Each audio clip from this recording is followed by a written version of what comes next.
Hello students, today we discuss a new topic that is digestive disease। देखो digestive disease कौन सी होती है?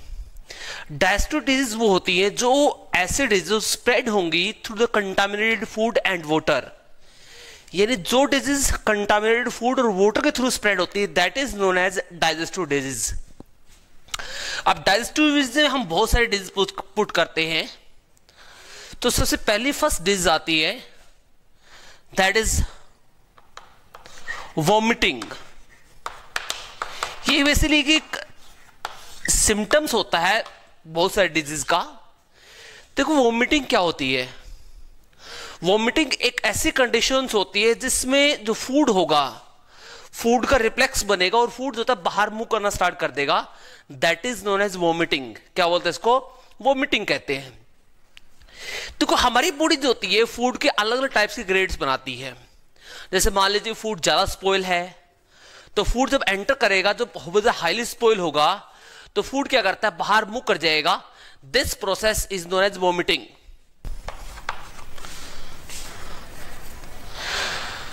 Contaminated food, contaminated food reflex back.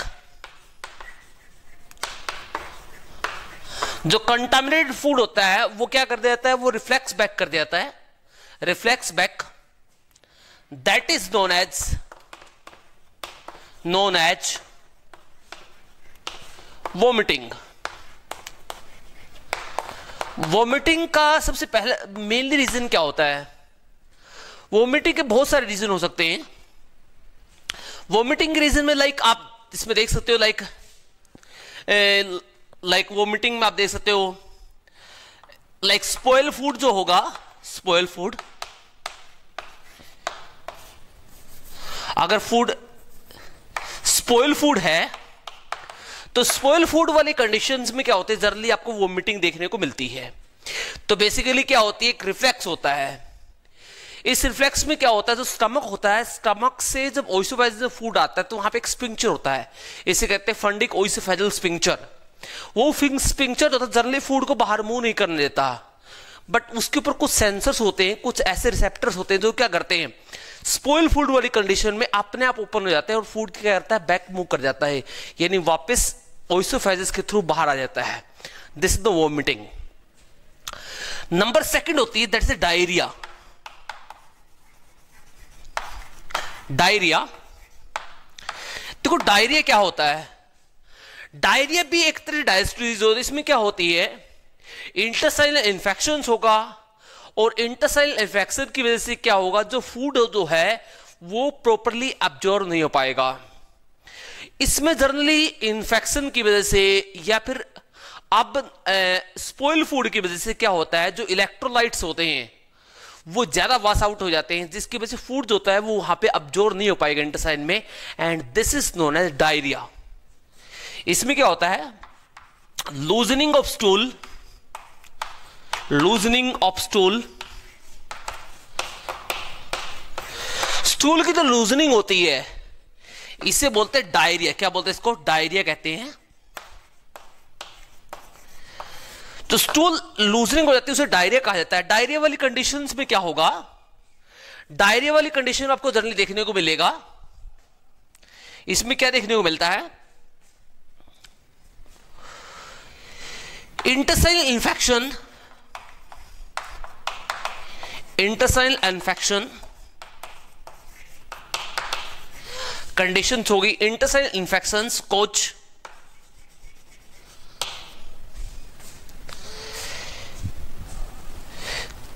Less absorption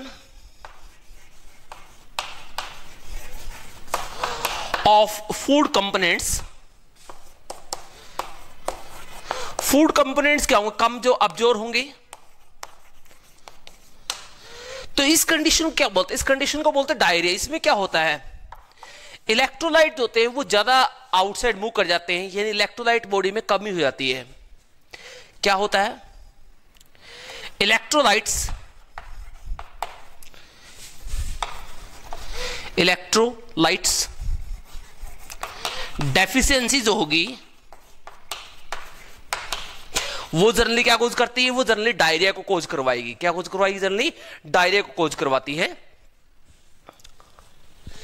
इसके अंदर हम third लिख सकते हैं, दैट्स अ जॉन्डिस।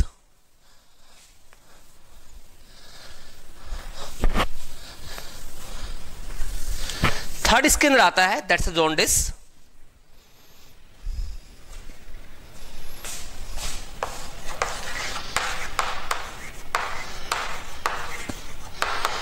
जॉन्डिस जिसे हम जनरली बोलते हैं पीलिया कहते हैं जनरली। इसके अंदर क्या होता है, आईज और नेल्स होते हैं जनरली येलोइश कलर की हो जाती है, इसे जनरली पीलिया कहा जाता है। जॉन्डिस होता है जनरली एक सिम्टम्स होता है of the hepatitis B, right. तो जॉन्डिस इज सिम्टम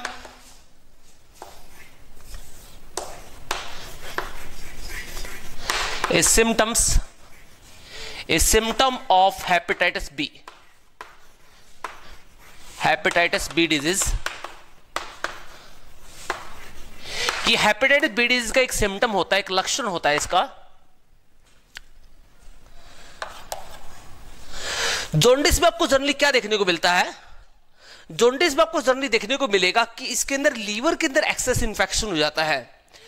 देखो वैसे तो हेपेटाइटिस जो बी वायरस होता है, हेपेटाइटिस का बी वायरस होता है, वो जनरली बहुत सारे मेथड के द्वारा एंटर करता है। थ्रू कंटामिनेटेड फूड भी होता है, थ्रू सेक्सुअल कांटेक्ट भी हो सकता है, थ्रू ब्लड ट्रांसफ्यूजन भी हो सकता है, बहुत सारे वे हैं।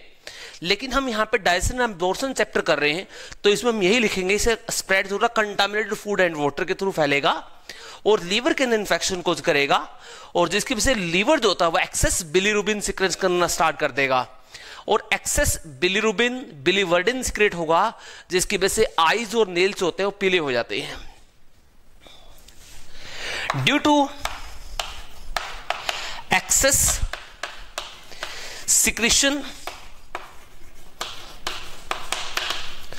Of bilirubin and biliverdin,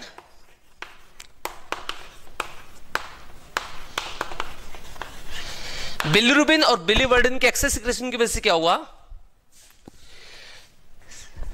एक्सेक्रेशन of बिलीवर from liver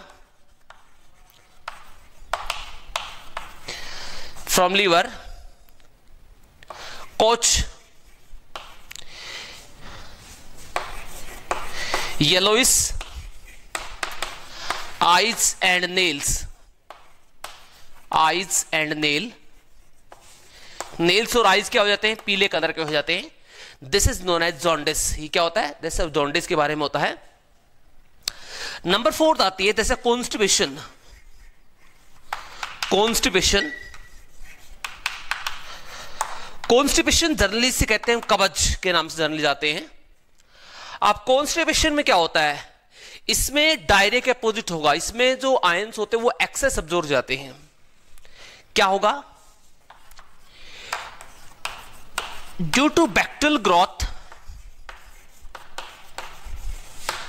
bacterial growth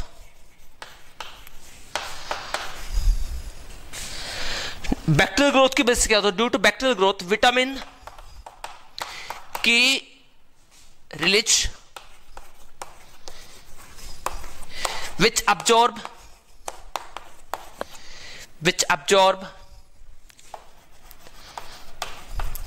excess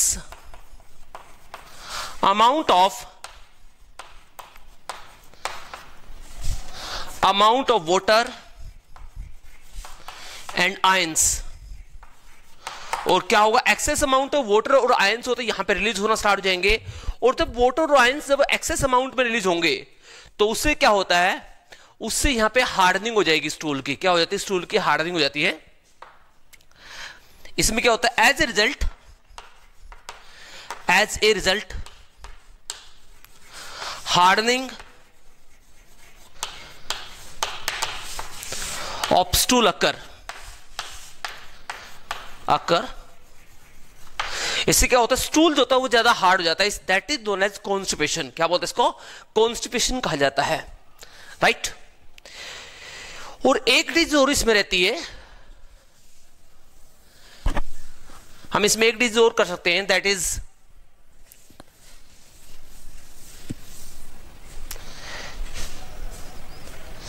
number 5,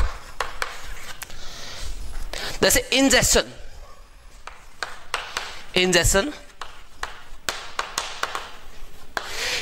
में जनरली क्या होता है, फूड जो होता है वो प्रॉपर्ली एब्जॉर्ब नहीं होगा, that is known as injection.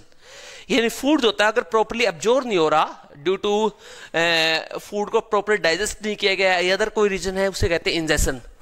Food is not properly digest